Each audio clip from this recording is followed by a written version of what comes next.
ఎన్నో ఆరోగ్య ప్రయోజనాలు ఉన్న వెలక్కాయ పచ్చడి అండి. ఇది వేడివేడి అన్నంలో నెయ్యి వేసుకు తింటే చాలా బాగుంటుంది. పిల్లలైనా పెద్దవాళ్ళైనా అందరూ తినవచ్చు. మీకు నచ్చితే మీరు కూడా ట్రై చేయండి. అలాగే మన ఛానల్ని సబ్స్క్రైబ్ చేయండి. వెలక్కాయ పచ్చడి తయారు చేసుకోబోయే విధానం చూద్దాం. హాయ్, నమస్తే అండి. ఈరోజు మనము వెలక్కాయ పచ్చడి తయారు చేసుకుందాం. దానికి కావలసిన పదార్థాలు చూద్దాము. వెలక్కాయ ఒకటి తీసుకున్నానండి.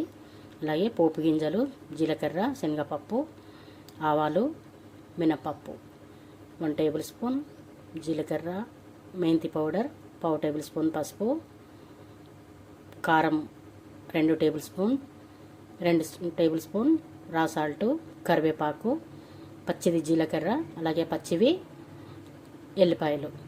చేసుకోబోయే విధానము చూద్దాము. ముందుగా మనము ఈ ఏలక్కాయని మంచిగా కట్ చేసి ఇందులో ఉన్న గుజ్జు తీద్దాము. ఇలాగ మంచిగా 2 ముక్కలుగా కట్ చేసాము కదా. ఇప్పుడు ఇందులో ఉన్న ఈ గుజ్జును తీసుకోవాలి. ఇలా వస్తుంది కదా, తీసుకొని మొత్తం సైడ్కి పెట్టుకుందాం. వెలక్కాయలో ఉన్న గుజ్జు మొత్తం ఇలాగా తీసుకున్నాం కదా. ఇప్పుడు మనం ఒక మిక్సీ జార్ తీసుకొని ఈ గుజ్జు మొత్తం ఈ మిక్సీ జార్లో వేద్దాం. వేసి కారము, ఉప్పు, ఎల్లిపాయలు, జీలకర్ర ఇవి పచ్చివే వేయాలండి. చాలా టేస్ట్ వస్తుంది. చేసుకున్న రోజు కన్నా కూడా నెక్స్ట్ డే తింటే ఇంకా చాలా సూపర్ స్మెల్ వస్తుంది. టేస్ట్ కూడా బాగుంటుంది. ఇప్పుడు మనం మెత్తగా గ్రైండ్ చేద్దాం. మెత్తగా ఇలాగ గ్రైండ్ చేసుకున్నాం కదా.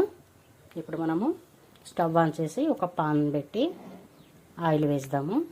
ఆయిల్ కొంచెం వేడైన తర్వాత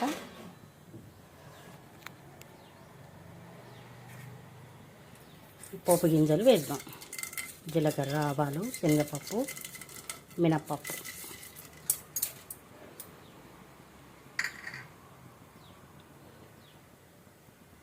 పోపు గింజలు మంచిగా లైట్ బ్రౌన్ కలర్ వచ్చాయి కదా.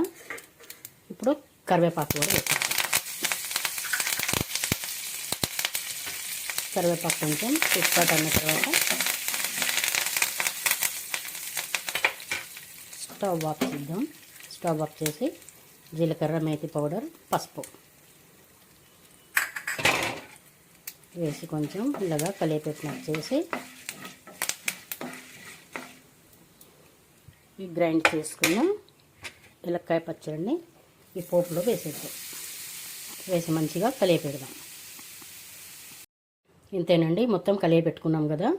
వెలక్కాయ పచ్చడి రెడీ అయిపోయింది. మనం ఒక సర్వింగ్ బౌల్లో తీసుకుందాం. ఇంతేనండి, వెలక్కాయ పచ్చడి రెడీ అయిపోయింది. ఎన్నో ఆరోగ్య ప్రయోజనాలు ఉన్నాయండి. పిల్లలైనా పెద్దవాళ్ళైనా అందరూ తినవచ్చు. ఇలాంటి సైడ్ ఎఫెక్ట్ ఉండదు. ఇది వేడి అన్నంలో కలుపుకొని తింటే చాలా బాగుంటుంది నెయ్యి వేసుకుని.